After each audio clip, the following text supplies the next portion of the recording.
Assalamualaikum warahmatullahi wabarakatuh. Halo pemirsa cerita inspiratif dimanapun Anda berada. Salam sejahtera untuk kita semuanya. Semoga kita semua dalam keadaan sehat dan tetap dalam lindungannya. Kembali lagi dengan kami di channel Cerita Inspiratif, di mana kita akan berbagi kisah-kisah inspiratif penuh makna untuk Anda simak. Karena miskin, wanita ini dinikahi pria idiot kaya. Tak disangka, di pasar suaminya rela lakukan ini. Dikisahkan ada seorang pria idiot namanya Bagas. Meski terlahir dengan kondisi tersebut, keluarganya yang kaya ternyata masih bisa mencarikan seorang istri. Pada hari pernikahannya, Bagas dengan gemetar memeluk istrinya dan membawanya ke tempat tidur. Namun sang istri justru menangis. Karena keluarganya miskin, dia terpaksa menikah dengan pria ini. Melihat istrinya menangis, Bagas pun bertanya kepadanya, "Istriku, istriku, kenapa kamu menangis? Apa yang terjadi?" "Bagas ya yang membuatmu marah?" tanyanya dengan nada khawatir. Istrinya diam saja. Dia merebahkan dirinya di atas kasur dan langsung tidur. Bagas yang melihatnya tidur, lalu ingin tidur juga. Tapi istrinya berkata, "Jangan tidur di sampingku."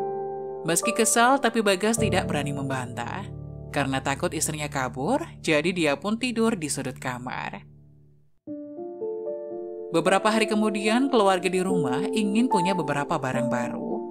Bagas dan istrinya pun pergi ke pasar dan membeli banyak barang. Saat itu, Bagas melihat jepit rambut yang indah dan membelikannya untuk istrinya. Awalnya istrinya menolak dengan halus karena tak ingin keluarga Bagas mengira ia menikah dengan Bagas hanya ingin menggunakan uang keluarganya. Tapi hal ini justru membuat Bagas marah.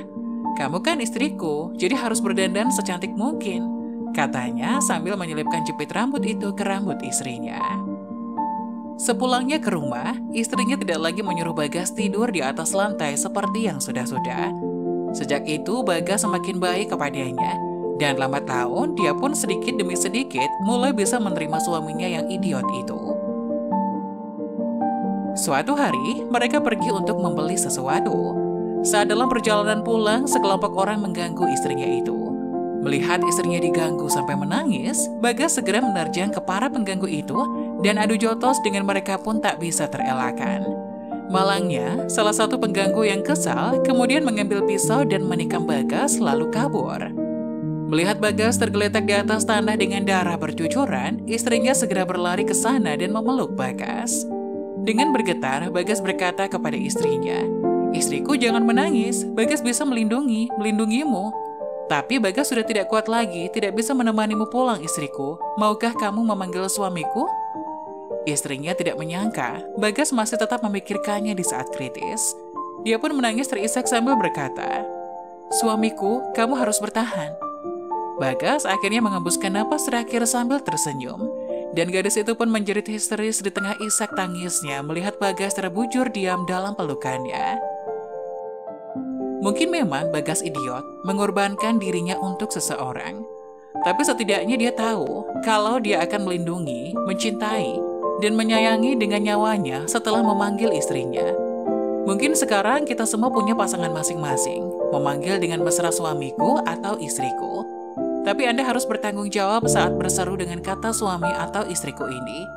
Karena setelah memanggil dengan kata istriku, maka jangan pernah biarkan dia menderita dan terluka. Karena sesuatu yang wajib diberikan oleh setiap suami itu juga disebut komitmen. Suami adalah tangan kiri, istri adalah tangan kanan.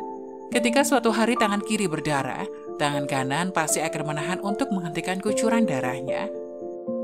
Ketika suatu saat tangan kiri merasa pegal, menjinjing sesuatu, tangan kanan pasti akan membantumu meringankan beban.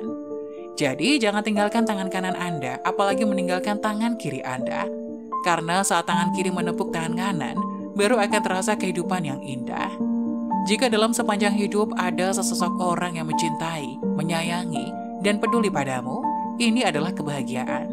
Lebih baik disayang satu orang daripada dikejar-kejar selaksa insan, dan lebih baik dimengerti satu insan daripada dimanja selaksa orang. Nah, bagaimana menurut kalian? Jangan lupa tulis pendapat kalian di kolom komentar ya. Wassalamualaikum warahmatullahi wabarakatuh.